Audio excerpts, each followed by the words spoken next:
Now it's time for your Melanin moment. Good afternoon, everybody. It is a beautiful Sunday, and I want to bring you guys a quick Melanin moment. I know I usually don't do Melanin moments on Sundays because I'm probably always in the bed resting from the entire week that I've had, but I want to share this Melanin moment with you guys because it is a topic that everybody is talking about, and I just wanted to comment really quickly on this Kirk Carry On audio that a lot of people heard. I actually was not going to listen to this audio because I personally feel like people in the spotlight, famous people in the public eye, they business ain't my business. I don't care what they got going on. Like, that does not concern me. But of course, he put this audio out, him and his father having an argument. You really don't hear him until almost the end. I guess it was yelling, so I really didn't know. I did hear a couple of curse words that Kirk said, and I did hear the young man curse, but he later put out that he didn't want the world to crucify his father for the things that he said. But then I'm thinking, if you didn't want the world to crucify your father, then why did you put it out? Because he said something along the lines, my father threatened me, and he's treating his son like this, and all this extra stuff. And I'm thinking to myself, son, you're 33. That's the first thing. You're 33. If you think that what your daddy said to you is really the worst you've ever heard, son, keep living. Okay, because you have not heard the worst thing that anybody has ever said to you yet. The worst thing that you can hear is, "Depart from me, ye of iniquity, I know you not." Now, God don't say that. Everything else should roll off your neck like water. It does not matter what anybody says or what anybody calls you. Yes, it may hurt, but if it is not words that are ultimately going to send you to hell, it should not matter. And I understand that's his father, and a lot of people going to say a father shouldn't treat his child that way. But if you grow up in a black household, then I know you done heard the words, "If I brought you into this world, I'll take you out." Now, that ain't no threat. I don't know what is, but we did not call the CPS people. We didn't call the law. We didn't call nobody on our family. We took that as mama or daddy mean business. Put my foot on your neck, that is light. Okay? And you're 33 years old. I'm talking about children. I'm talking about at 7, 8, 12. If I brought you into this world, I will take you out. And if you live in a black household, you'd have heard that on multiple occasions. I will beat you if you don't get it. I mean, we didn't heard it all. So first of all, for that, I'm like, he's very immature. Because first of all, you record people without their knowledge, and then you broadcast it to the world. That's like a snitch type thing, and I really can't get with that type of stuff.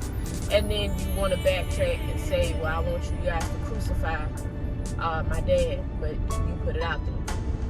And another thing is, I don't understand why famous people and people in the spotlight, why their business is our business. Why is it our business? Why do we care? Why do we care? Why is it that if a person in the spotlight does something wrong, or if they do something, like Kirk Franklin, yes, he's a major figure in the gospel music industry. He cursed. How many times have you cursed? It doesn't matter about title. It doesn't matter about money. It doesn't matter about position. How many times have you cursed? Ooh, Kirk did it. But aren't you the same person that will show up at church on Easter with your vest on, talking about how you love the Lord? But Kirk did it. It's wrong. But you do it, and it's okay. He threatened him. Okay, how many times have you gotten on social media and talk about, oh, meet me here, meet me there, I ain't scared, you say you ain't scared? What's the difference? Why is it our business? Why do we crucify people in the public spotlight for doing things that we do on a regular basis? And then you want to hold him to a higher standard because, oh, he said he served the Lord. Okay. We all have sinned and come short of the glory of God. We all have sinned. Every single day, we do something that God is not pleased with. But it does not matter what you do in that moment. What you do after that moment. Do you ask God to forgive you? Do you tell God you're sorry? Do you go to that person and ask for forgiveness? A lot of us don't, because we in our feelings and we think we're right. But when Kirk do it, oh, now we got to talk about it. Oh, no, we got to laugh about it. But how many times do you ask for forgiveness? How many times have you done wrong and you haven't asked God to forgive you? Or you haven't went to that person and said, I'm sorry? It doesn't matter about the position or the title.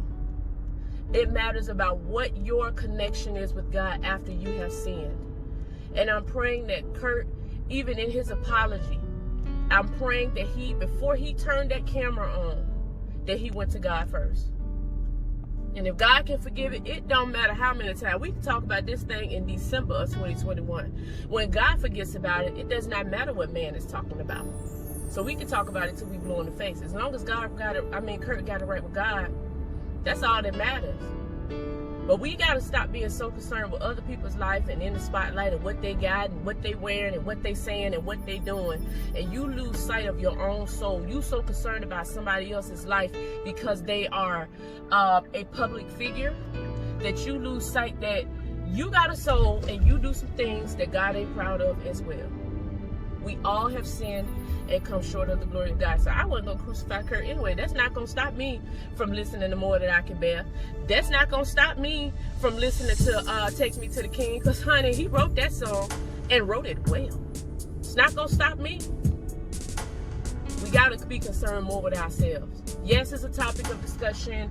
Yes, everybody's going to have their opinion.